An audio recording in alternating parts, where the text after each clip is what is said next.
Myślisz, że pijesz wodę. Często pijesz też to, co wyhodowałeś w butelce. Butelka wielokrotnego użytku to świetny pomysł pod jednym warunkiem.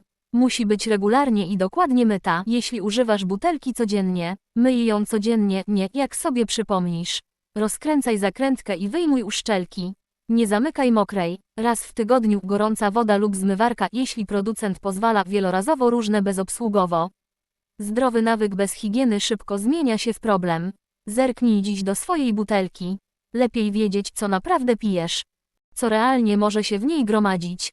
Bakterie z jamy ustnej, drobnoustroje z rąk, pleśnie i grzyby, wilgoć plus ciepło równa się raj. Biofilm, którego nie widać, ale zostaje na ściankach. Pineska badania pokazywały, że niektóre butelki mają więcej bakterii niż toaleta. Najgorsze miejsca, ustnik, zakrętka i uszczelka, tam dzieje się wszystko.